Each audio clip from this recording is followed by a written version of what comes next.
Welcome to the Leadership Conversations podcast. I'm your host, Jono White. I'm the founder and principal consultant of Clarity.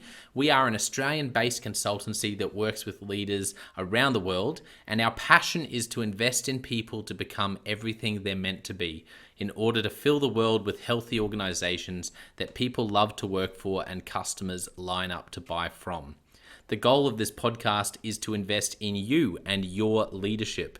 If you're just joining us for the first time, then feel free to check out consultclarity.org. That's our website, consultclarity.org. We have so many free resources on there, the most popular being our 7 Questions on Leadership series. We've had more than 1,500 leaders from around the world in all different sectors give their in-depth answers on leadership, what books they love, what they found most challenging, the most meaningful stories, how they structure their time through the day. That's free, so go and check it out. And we'd love to interview you about your leadership. I believe you have advice from your experience, your context, and your life so far that is important and can help other leaders. It's also a great way to give back. It's free to get involved, and you can do so by going to consultclarity.org/7-questions-interest, or just Google consultclarity.org 7 questions interest and fill out the form that pops up. We have a free resource for you on our website. It's called Leadership Survival Guide. It's a 57-page ebook. It has interviews with 10 world-class leaders, and you can go to consultclarity.org. It's right at the top, and get that today. We also have a daily email that we send out to over 15,000 leaders, and that email contains the highlights, our best content from our podcasts, our blog, my book, the books that we're loving that are out there about leadership. It's also the best way to get access to our masterclasses and workshops before anyone else. And there's also exclusive and limited special options just for subscribers. And you can subscribe by going to consultclarity.org/subscribe.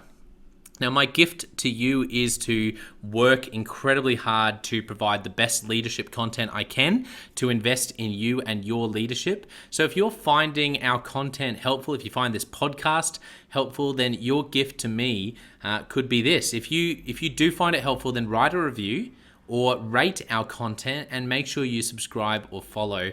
I can't emphasize enough how helpful that is. It really does help us to get the word out there so we can invest in more leaders to become everything they're meant to be.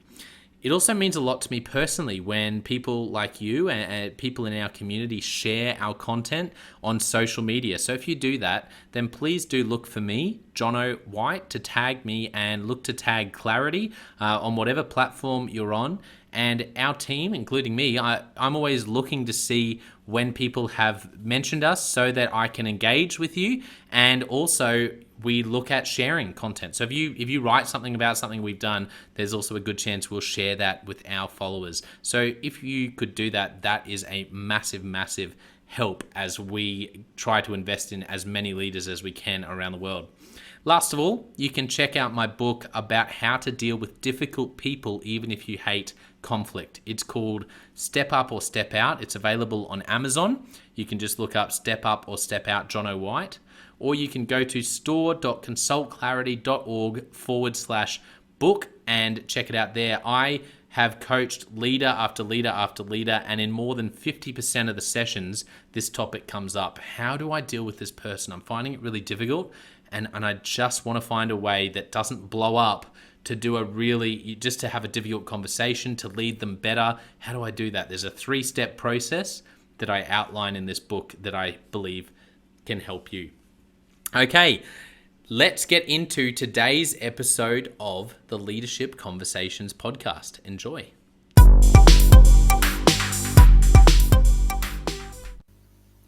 Welcome to another episode of the Leadership Conversations podcast. Today's guest is Mack Eng. Mack is the Chief Executive Officer of MSIG Singapore. Welcome to the podcast, Mack. Thank you, Juno. Good morning to you and your listeners. Yeah, it's wonderful to have you on. First of all, tell us about your role as CEO and about what you do at MSIG Singapore. Sure. Thanks, Juno. So I lead the Singapore operations. MSIG is a generations operations global general insurer worldwide. We have presence in all the markets in ASEAN, Hong Kong, Australia, New Zealand, and around the region. And for my role, I oversee the operations in Singapore, so responsible for both top and bottom line for the Singapore market. Yeah, fantastic. Thank you for unpacking that. Let's jump into your story, Mac. Tell us about your childhood. Let's start there. What are some of the moments or even themes from your from that part of your life when you were growing up that really shaped you into the person and the leader you are today? Right. Thanks for that. It's an interesting question. So I think for me, I grew up in a family of five, um, two sisters and myself, and I think my dad is the sole breadwinner. My mom is a homemaker, and my dad grew up during the World War II period, right? And I think he had to disrupt his studies, and despite all that, armed with a primary two education, I think he clawed his way up the hierarchy, became a supervisor, and really provided well for the family. Sent the three kids overseas for your university education. So I think one of my first role models was looking at my father, right? And my dad really epitomizes what is good work ethic, great attitude, never say die at, in terms of whatever that's set before him. He had a couple of setbacks in his career where he thought he was going to lose his job every now and then, but every time he came back stronger, where the bosses, value what he's providing for the company. And he was doing two jobs as well, right? Just to, make sure that the family is comfortable. So, Wow. so my father, as a father figure, and also as a leader in a family, I think I really looked up to him. So he definitely is one person that I really look up to. I think also, I guess the other one I can mention is really in my growing up years, I watched a little bit of TV, and on and off you have then our founding father, Mr. Lee Kuan Yew, who was obviously at his prime, and he would have all these rallies, political rallies, and to quote unquote, I guess, rally the people, motivate the folks to follow his vision. And remember now, this was back in the 70s, right, when Singapore was a newly independent country, and just seeing the way he lead the country, the way he motivates and share his vision for the country, from those days when we were just a small little village to what it is today, and again, the difficult decisions that he's made along the way as well, right, really shaped my view of what a leader is supposed to be. I can give you one example. Actually, quite a few examples, right? I think I won't do just one, but our founding father, when he was faced with a situation whereby the Singapore Airlines pilots, right, they threatened to go on boycott and not work, right? He actually sat the team down and said, look, either they, you know, uh, get back to flying or they're all fired, And because at that point in time, we were at our formative years of building the country, and Singapore Airlines is such an important brand for the country. It was a whole no prisoners type approach, right? And obviously, that's a very draconian type approach you may think of in today's context, but at that point in time, during that era, that kind of approach was necessary. So his hard-nosed approach towards leadership was something which I observed and obviously learned from. And obviously throughout the years, when he hit his 70s, 80s, I think obviously he mellowed quite a bit, and he became more like a father figure to all the citizens. So I'm holding the highest regard, as a citizen. Yeah. Incredible. What about are there any stories of your dad as well? I love that you mentioned those two role models. Any stories that really epitomize the work ethic of your dad, or advice he gave you at one Yeah, point, or how he navigated a situation? yeah. I think for him, I think there was just so many things, right? He just observing him work, right? So he would if I can just share just a day in his life, right? He would wake up at probably 6 in the morning, have a very simple breakfast, and he'd be off to work at 7. And then we don't see him for the whole day, and then after which he'll be back at only 10:30 in the evening, because in between when he finishes his day job, which is at Sime shipping at that point in time, I finish at work at 5 or 6, goes on take a simple snack or meal, goes on to the second job, which is a distillery firm called which is in the Chinatown area. Work as the accounts person there for the next 3 4 hours before coming back. Then with his father, my grandfather, right? So he'd be home at 10. We have supper with him. Then he would we share some stories about his day at work, and we would just sit around him while he's having his meal. Some of the advice he gave me along the way, right? And because he never had that formal education that is quite common for his generation, right? Remember, these are the baby boomers growing up in the during World War II. His advice for me has always been, look, I think whatever you do, just have that education that's really important in the world then and still today. And that's one piece of advice. He said, regardless, right, get that education that you need, because that's going to be your fallback plan, number one.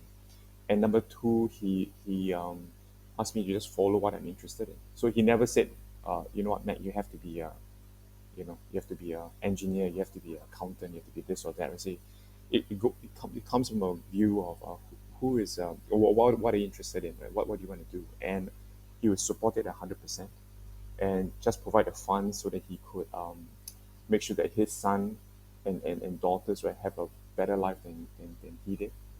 So it's very inspirational for me to see him going through that. And I think the other thing about him in terms of work ethic, right, and this is probably not today's context, people might think he's a workhorse in the context of work-life balance, etc. But at that point in time, he was just so determined to provide for the family. I'll see him work on weekends as well, right? I mean, not in office, but at home, I'll see him going through the account books. And at point in time, this is before the calculator, right? I'm going all the way back. We're using abacus to do his tabulation, and we just sit with him. I'll do my doodling and drawings with him, and while he's doing his work, and yeah. So that was a day in the life of my father, right? And so once in a while, he would pepper advice about how you should carry yourself at work, about staying humble, even if you have a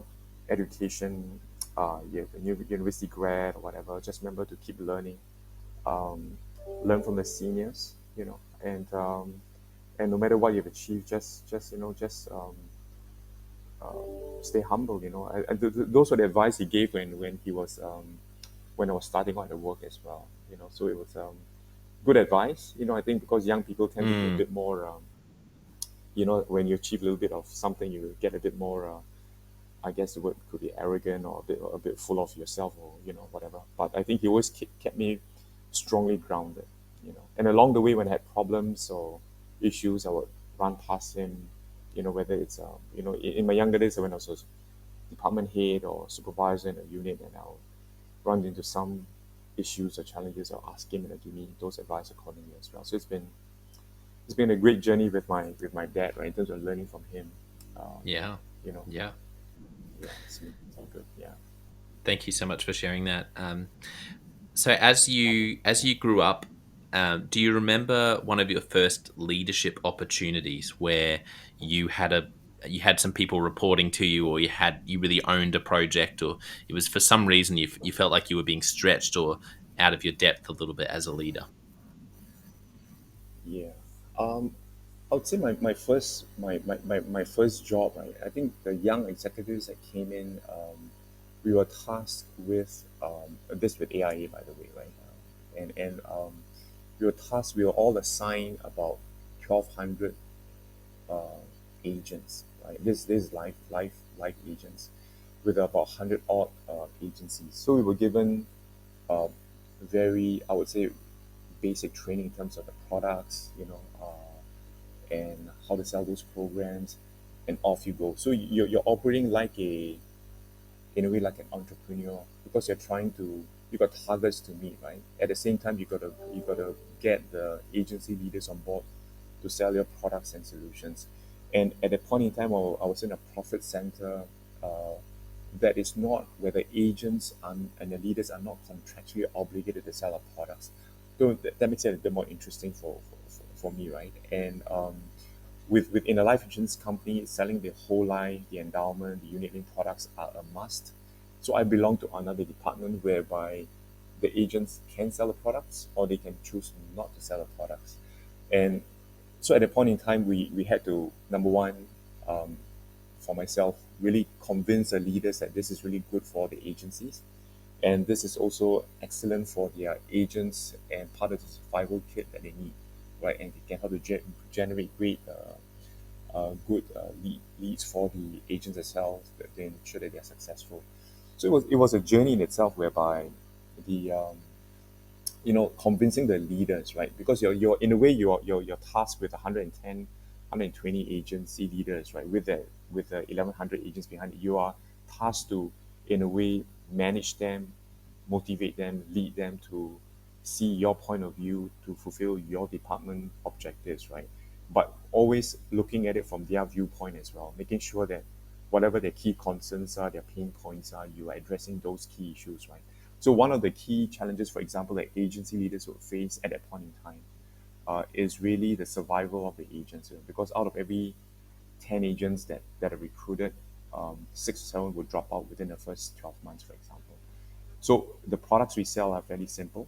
So what we try to address with the agency leaders was really around, one is the solutions we have are simple, but yet they are meaningful for the agents. And as well, you could hook these clients on board as well, where they would buy a product from your agent. If you build that relationship, and from then on, you build to cross sell your more complex and more sophisticated solutions as well. And so that journey was quite interesting, right? Because the leaders, they are, some of them are veterans in the business, right? And to cajole, persuade, and in a way bring them along the journey with you is an interesting one. And some of them, when you're in your mid 20s, and with these guys in their 30s and 40s and 20, 30 years in the business, and look at you and say, what would you know? What can you tell me that I really don't know, right? And it's again taking a lesson from my dad, right? So it's just staying humble and practicing good listening skills, listening to what their challenges are, and trying to address these issues one at a time, and providing them a vision, right? And also an aspiration that they can do the greater good for their clients as well. So the solutions we sell help to provide the policy holders complete coverage, head to toe, end to end. And so we did, and I think one thing I would say that I'm really pleased with is that we brought quite a few of these agency leaders on board, agents as well, uh, and they start to pack solutions we have as part of their overall offering to their customers. And to this day, right, I think some of the agency leaders, I vividly remember the support they provided, and I'm very thankful for that. At the same time, I keep in touch with some of them as well, although it's been more than 30 years since I was with the company. But it's been a great journey working in that company, and the great lessons learned in the organization as well. Yeah, absolutely. And on that note, not only from that season, but more recently as well, who have been some of the mentors who have had the biggest positive influence on your leadership so far, Mac? I think I would say there. I've had the good fortune of working with really great leaders in my career, right? And I'll mention two key leaders that has really influenced me very strongly in how I manage teams. One is my current boss, Alan Wilson. So Alan Wilson just stepped down as a regional CEO. Um, and I knew him from our Allianz days, right? And Alan is he's He's razor sharp. He's witty, uh, but he's very good with people, right? Although he's a regional CEO, he doesn't uh, have that that uh, detachment from your day-to-day people or the day-to-day work. He always have a listening ear. He knows that when he looks at a situation or a problem, he's very incisive and decisive in terms of what the next steps are supposed to be, and he advised the teams accordingly. So when I joined him for some of these performance reviews and I was with the regional team. And he will always have a encouraging word for the team, right? For that country's CEO and the management team, right? And and everyone just takes very well to him, right? Because I think he has a very calm demeanor that can, number one, he can lead you. At the same time, he can be a mentor, and he can also guide you accordingly. In terms of everything that you're looking for. So when I need advice, when I go to Alan, I think he's always listen very intently before dispensing, views on how you could manage the situation without imposing, right? And the other thing I learned about from Alan was just his sense of humor, right? He's a funny guy. He would his sense of humor tends to make I guess individuals, whether you are a staff, whether senior or junior, a little bit more relaxed, and that allows you to open up and be able to share what your views openly as well. And so I think so. Alan is one of the key persons that I really have a high respect for.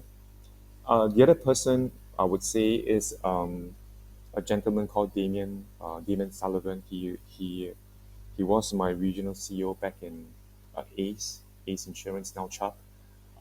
Again, my key observations about Damien is one, he's extremely charismatic. He's a great public speaker. He holds the team well, runs a very tight ship. He's fun, friendly, but it's not really familiar, right? So he strikes a great balance, right? And one thing great about him is he brings the best out of everyone, right? He expects the best, but always guiding and always honest in his feedback. He doesn't sugarcoat it, but he doesn't tear you down, in terms of the things that he say or do. Um, and again, Mm. he's one of those strong leaders that I have a high regard for. And I think to this day, whether it's Damien, Alan, and many other leaders that I've opportunity to work with, um, I adapt. I learn and I adapt. And obviously, all of us we have our own style, right? I think I cannot be a Damien, I cannot be an Alan, but you learn from the best and you try to adapt those what is right for you, and make sure that ultimately your goal as a leader is to bring out the best in your people. Yeah, Yeah, absolutely. hopefully I gave that. Yeah, no, they're wonderful stories that you told, and they sound like great mentors. What about for you, Mac? What have been? Can you think of an aha moment as a leader in your career so far? A big shift or an epiphany where it's stuck with you ever since? Yeah, I think there are a couple. Definitely, there are a few aha moments, right? I think maybe one is definitely uh, communication, right? And I'll give you a recent example. Like so our company is going through a transformation and digitalization journey, and I think what I've learned is, when a company has aspirations to transform a company, right? Trying to bring the company to the next level, I think the communication to staff, right, from the senior leaders right down to the rank and file staff, right, is extremely important. So it's not just, for example, a person or a leader having a vision of what a company is supposed to be and just drive the team hard, right? I think that's not the intent. The intent is really to communicate why and the how. Obviously you start off with always the vision and the purpose of the organization, right? And why we're going through that journey, and why is it important, and what's important for those individuals as well, that we embark on this journey together, and really a way of getting everyone uh, on the bus to make sure that we, achieve great things together.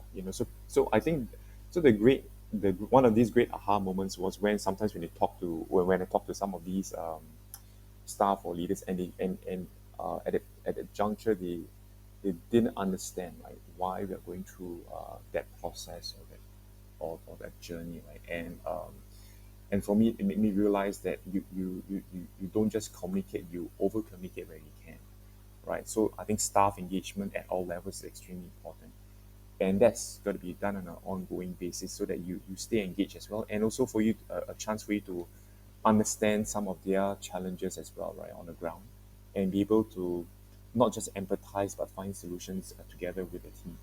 So that's one of the big aha moments for me. I think the other one is really around, I guess, looking at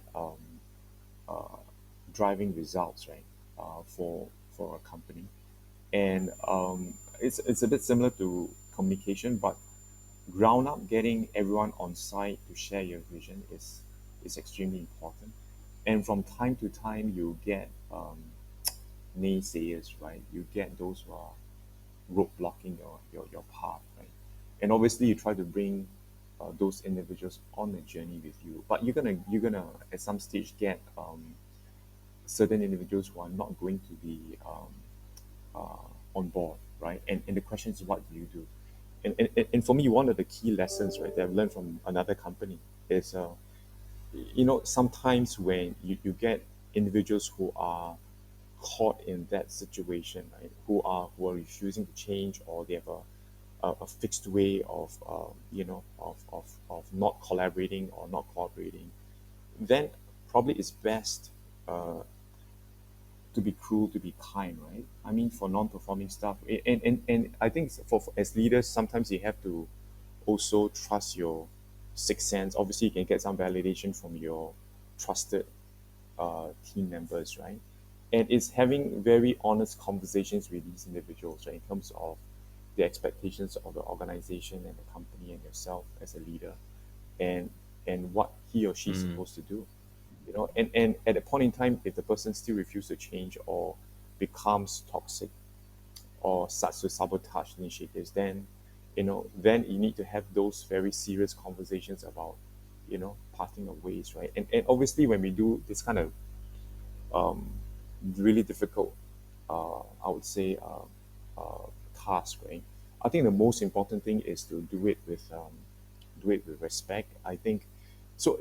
A person not successful in in one organization um, does not mean that he or she would not be in another. And the key thing is to convey the message without, I guess the word is, hurting the person, right? Because that person need to find a job somewhere else. And so to me, there are two kinds of individuals that you have to sometimes you got to part ways with. One is a competency kind of a situation whereby what I mentioned earlier about trying to you know be as kind as you can in terms of how you manage the situation, and let the person part with his head held high so that you know that he can be successful elsewhere. You got the other you got the other individuals whereby they are overtly negative or overtly uh,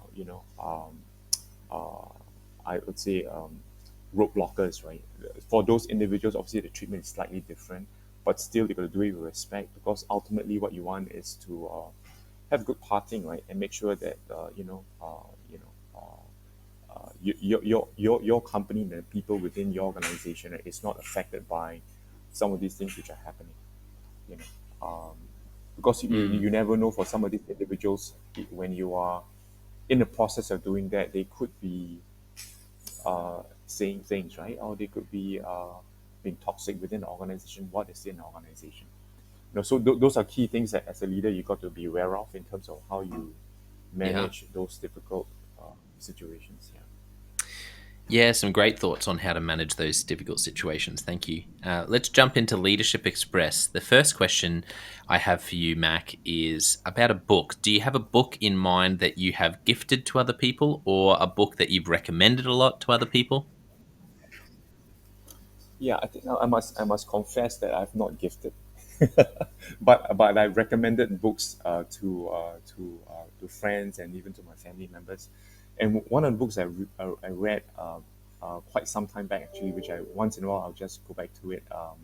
Is a Dale Carnegie book, How to Make Friends and Influence People. It's a very old book, and that book actually sets it's probably ahead of its time, right? Where it talks about how you should carry conversations and have engagements with individuals to one is to achieve mutual objectives together and etc. So I thought that was one of the books that I really enjoyed reading. I mean, there are many other books that I've read along the way, leadership type books. But this is one that actually stood out for me in terms of how to be a better leader. Mm. Yeah, no, it's a great recommendation. A wonderful book. Um, Next question: what's a great piece of advice you've received at some point in life or leadership? Someone gave you advice and it really stuck with you. Hmm.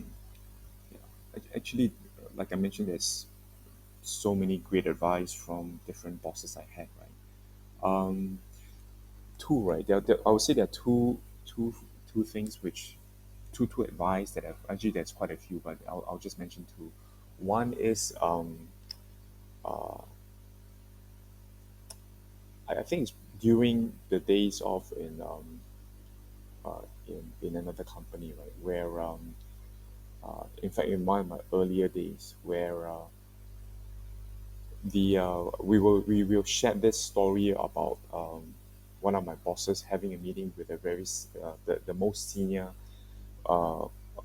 individual in organization, right? And they were giving reasons why the company's not doing well. They're talking about the economy is bad, competition is stiff, etc., etc. And I think the boss looked back at mine's very senior boss at the point in time and mentioned if I need to know about the economy, I'll go to economist. Uh, and competition is always there. I'm asking you how you're gonna grow the company. And so I think stood out for me, right? Whereby when my boss reflected and shared this with us, right, is to really look at solutions and not just look at the problems. Uh, and on the note of that, I think when we started working closely with this boss of mine and my other colleagues, right, the mindset shift, right, is actually is really critical in terms of getting things done, achieving even better things than you ever think you could, right? So the motto of nothing is impossible came very strongly that we shared among ourselves, and that's something that he shared with us, and I have it to this day, right? And that's something which I fully subscribe to. That's one. The second one is really more about people to people relationship, and this really from the good book, right? A soft answer turns away wrath, right? And I think in my dealings with different individuals, difficult situations, whether it's staff, partners, or even in family situations, right? You find that, for example, sometimes when you have a conversation that's turning out to be an argument or something extremely contentious, right? That if you're able to respond in a way that is calm, uh, I think you're gonna get a much better response subsequently. So if a person raises his or her voice and the other party start to raise his or her voice, it's going to be an escalation of who shouts the loudest, right? But if a person is screaming at one side and the other person speaks in a more calm manner to calm the other person down, the likelihood is that you'll be able to calm the other individual down and come to some kind of a landing point in terms of what the actually primary issue is, and be able to hopefully resolve the problems or at least walk away to agree to disagree without the relationship becoming contentious. So those are the two Mm. things which I've seen which are really helpful that I think I still practice it today. Yeah, they're great thoughts. Thank you. Last question. If you could only give one piece of leadership advice to a young leader, what would you say to them? Yeah, that's right. Thank you for that, Juno. I think for me, it's the advice my dad gave me. Right, it's really regardless of the success that you've attained, no matter at what age, young or old, to stay humble and keep learning. I think that's the most important thing because I think the world is evolving today, and I guess today with digitalization and all these changes around us, one has to be extremely open and adaptable. So a success achieved uh, yesterday, last year, or whatever it is, doesn't mean success for tomorrow, right? So to keep learning and keep your ears on the ground, know what's happening, and just make sure that you stay abreast of all the latest developments and stay relevant to the changing world today. Yeah, great advice. Thank you for sharing that. For people who've really enjoyed today, Mac, how can they find you, follow you online, and also find out about the company? Yeah. So you definitely can find me on LinkedIn for sure. I'm on LinkedIn. I do post actively on LinkedIn every now and then, and also on MSIG website, msig.com.sg is where you could find more about my company and more about the kind of services that we provide. And happy to link up with anyone for further discussions in the future. Yeah, fantastic. Well, I want to thank you for joining, thank our listeners for joining us as we've had this conversation with Mac. It's been wonderful to get to know a bit of his story. Don't forget, we also have the John O. White Leadership Podcast and the Leadership Question of the Day podcast. So go and check those out. But I want to finish today by saying a massive thank you to you, Mac, for being so generous with your time, for sharing great stories about your dad and also about, like you said, the really significant leader of your country who influenced you so much. And yeah, it's just been a joy to have you on the podcast. Thank you so much.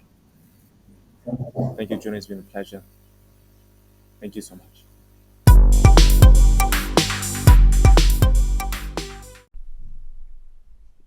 Well, I hope you enjoyed that episode of the Leadership Conversations podcast as much as I did.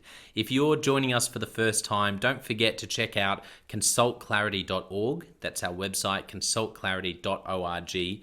We have so many free resources on there, including our 7 Questions on Leadership series.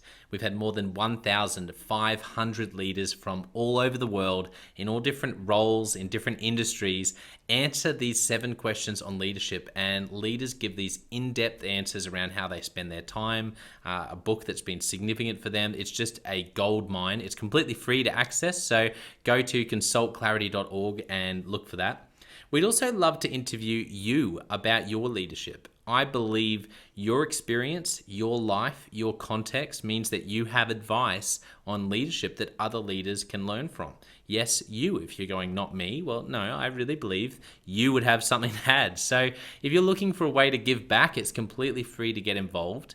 And we would love to interview you through the 7 Questions on Leadership. You just go to consultclarity.org/7-questions-interest, or Google consultclarity.org 7 questions interest and fill out the form and get involved. We have a free resource on our website called the Leadership Survival Guide. It's a 57-page ebook, 10 world-class leaders giving their thoughts on leadership, and that's completely free. It's available on our homepage, consultclarity.org, right at the top, so make sure you go and get that and download it today. And we have a free daily email that you can subscribe to. We send this out to over 15,000 leaders from around the world. And it contains the highlights of content from our podcasts, our blogs, our books we're reading. It's got the best content. And it gives you exclusive, limited, early access to our masterclasses, workshops, new products, special offers. It's all for our subscribers. You can go to consultclarity.org/subscribe and join 15,000 other leaders. And my gift to you is to work really hard, particularly through the Leadership Conversations podcast. I have been blown away by the quality of the leaders, and I'm learning as much as anyone in doing these interviews. So I'm having a great time. And my gift to you is to keep lining up the best leaders I can to invest in your leadership. Your gift to me, if you're finding this helpful, there is something that you could do that would help us out massively. And that is to write a review and to leave a rating for our podcast or wherever you're watching or listening to this. I can't tell you how much that helps us out. Also, subscribe or follow. It really does make a difference in helping us to help more leaders become everything they're meant to be. Another thing that means a lot to me personally is when I see our community share our content. So if you do share this or any other piece of content on social media, then thank you, and please do that. And look for me, Jono White, or Clarity, and tag us in your post. Our team is always looking for posts to engage with from our community, and there's also a chance that we'll share your content to go beyond and share it with our followers. Last of all, you can check out my book. It's called Step Up or Step Out: How to Deal with Difficult People Even If You Hate Conflict. I wrote this book because 50% of the coaching sessions I have with leaders, this topic comes up again and again and again. And it's this idea of, how do I have this difficult conversation? How do I lead this person better when I'm finding them difficult? Or in some cases, you look and you say, I think I might be leading a difficult person. They're just quite difficult to lead, or I'm finding them quite difficult to lead. So there's a 3-step process that I unpack in Step Up or Step Out. And the amazing thing, and I've literally done this myself, and I've heard it anecdotally from other leaders as I've coached them, is that if you follow this process, you will see that person step up and change their behavior or make a decision, which is to step out some of the time. 95% of the time, people will step up or step out in just 4 weeks. And I stand by that. It's you have to read the book to understand, but I really do believe in it, and I've experienced it firsthand. It works. So you can go to Amazon, look up Step Up or Step Out Jono White, or store.consultclarity.org/book. Well, thank you so much for listening. We're going to be back with a new episode next time of the Leadership Conversations podcast. And I hope today has helped you to take another step towards becoming the leader you're meant to be. See you next time.